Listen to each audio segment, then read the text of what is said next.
Shalom Aleichem. Tahukah Anda mengapa Yakub bergumul dengan Elohim semalaman, tetapi justru setelah kalah ia menerima berkat? Dalam dunia, berkat biasanya datang kepada pemenang.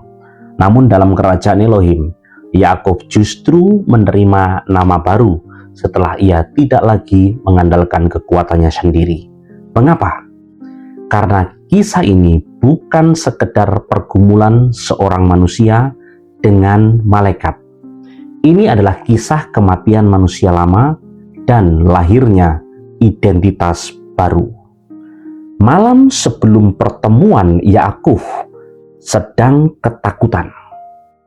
Esaf, kakaknya, sedang datang dengan 400 orang. Beresit 32 ayat 24.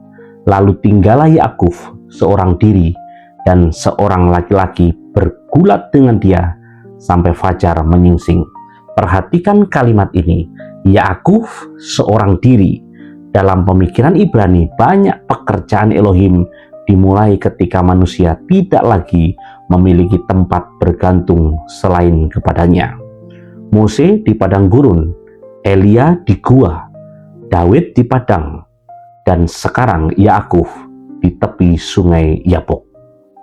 Rahasia nama Yabok, sungai tempat peristiwa itu terjadi, bernama Yabok. Menariknya, para komentator Yahudi kuno memperhatikan bahwa nilai huruf Ibrani Yabok berhubungan dengan konsep pengosongan diri dan transformasi. Sebelum menyeberangi Yabok, Yakub masih hidup sebagai penipu yang selalu mengandalkan kecerdikannya. Sesudah Yabok, ia menjadi seorang yang berbeda. Karena Elohim tidak hanya ingin mengubah keadaan Yakub, ia ingin mengubah Yakub sendiri. Nama lama harus mati. Nama Yakub berasal dari akar kata yang berhubungan dengan tumit dan tindakan mengambil tempat orang lain. Ia lahir sambil memegang tumit Esaf. Ia memperoleh hak kesulungan. Ia memperoleh berkat. Seluruh hidupnya dipenuhi perjuangan dan strategi manusia. Namun malam itu, Elohim menyentuh pangkal pahanya. Beresit 32 ayat 25, lalu orang itu memukul sendi pangkal paha Yakub. Dalam budaya Ibrani, paha melambangkan kekuatan dan keturunan. Dengan satu sentuhan, Elohim menunjukkan kekuatanmu bukan sumber kemenanganmu. Berkat datang saat pegangan lama dilepas. Yang luar biasa, setelah terluka, Yakub tidak melepaskan dia. Kejadian atau Beresit 32 ayat 26, aku tidak akan membiarkan engkau pergi jika engkau tidak memberkati aku.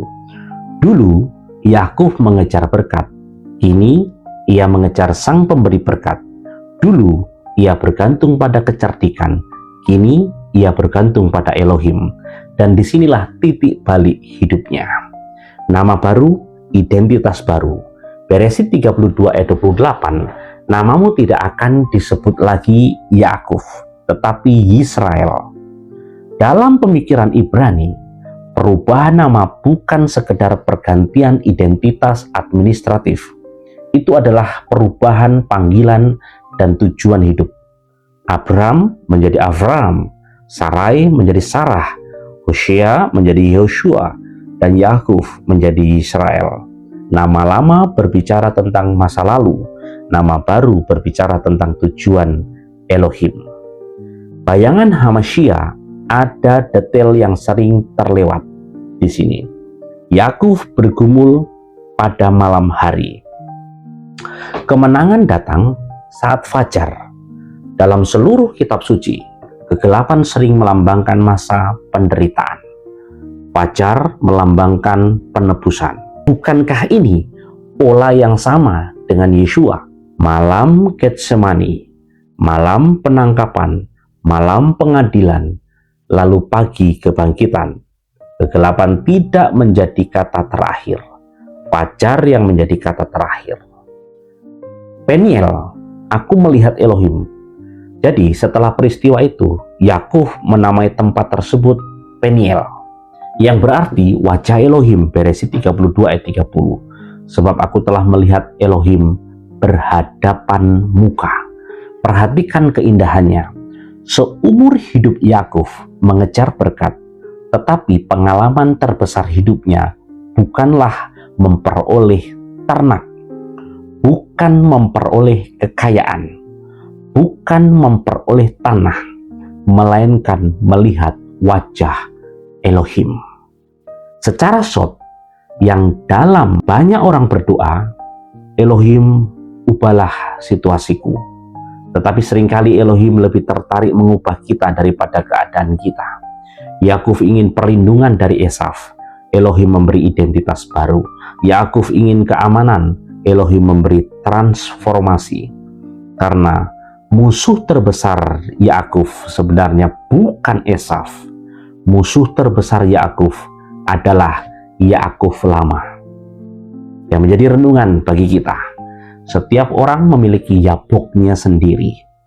Tempat di mana Elohim menghancurkan kepercayaan diri manusia agar kita belajar bergantung kepadanya.